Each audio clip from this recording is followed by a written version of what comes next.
What's up, guys? This is my first time out at Rancho. Really enjoyed it so much. I ended up getting a key out there, so I'll be posting rides on the Patreon page if you want to meet up. But a lot of fun terrain. They had just got some rain, so it was a little bit watery, but I could definitely see it getting thick. Some of the holes had some really thick clay in it, which Holopal lacks, so I really enjoyed it. But yeah, we got a lot of 300 action here, a lot of stuff getting sunk, but somehow everything drove back on the trailer.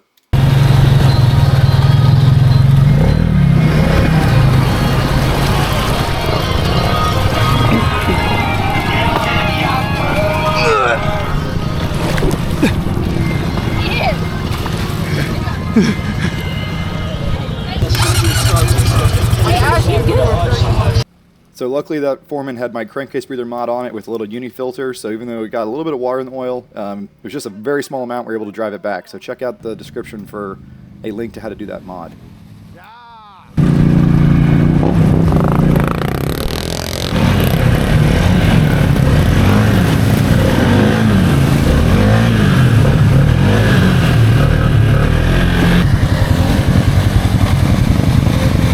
There you go!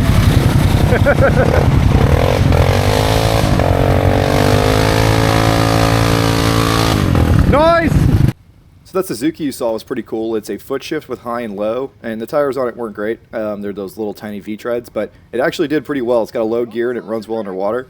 Of course, these 300 stole the show. We're not sure, but we suspect that green 300 has an 18%, and this tan one has a 60% I just installed in 31 Outlaws, which, you know, my OG favorite tire.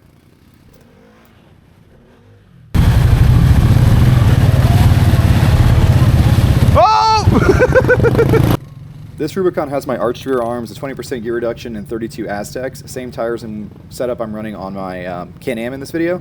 And so we had a lot of good competition between the 31 Outlaws and the Aztecs. And when the water's this, the mud's this watery, the 31 Outlaws are a little better. If it gets thicker, the Aztecs seem to be better. Unfortunately, they stopped making the 31 Outlaw. No!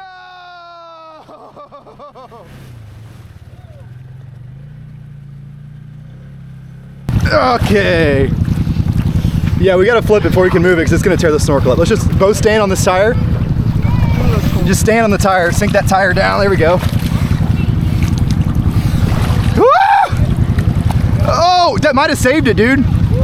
That clogged the snorkel though, that hat. 3, 2, 1. Got a horn?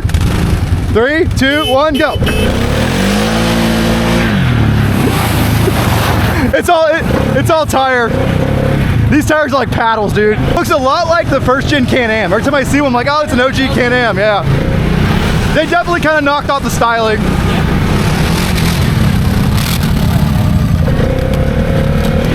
Oh, wait. It's got first gen Can-Am suspension, too. Yeah. They knocked off a lot of stuff. Okay. Right about here?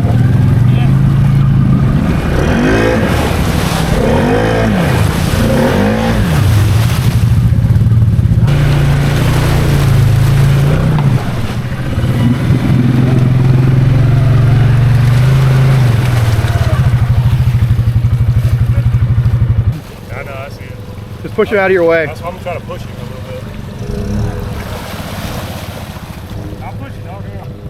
Did it cut out on it? So this 300 had a slight issue where when the coil pack got wet, it would shut off in deep water sometimes. So that was a little bit of a buzzkill, but it still went everywhere and it got sunk like, I don't know, 5 times, once upside down completely, and it still drove back to the trailer with just a ton of water in the oil. It needs a top end though, compression's pretty low. We had to pump start it a few times.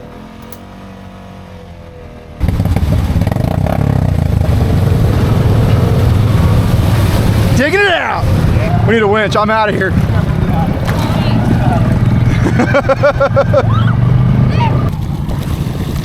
you go. Nice! There you go. Keeping the gas cap up.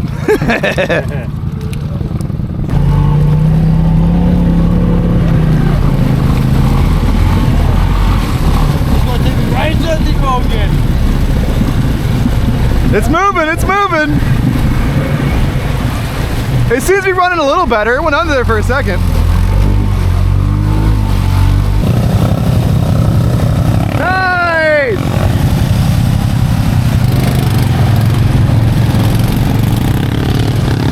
Uh-oh. Uh-oh.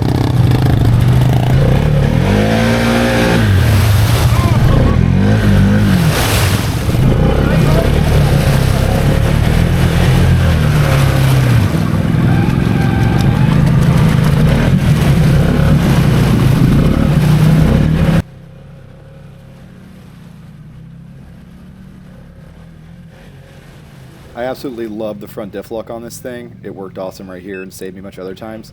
Unfortunately, the connector did come unplugged from the front differential actuator at one point, and it lost four-wheel drive. And I plugged it back in, it was fine, but I might have got water in the actuator.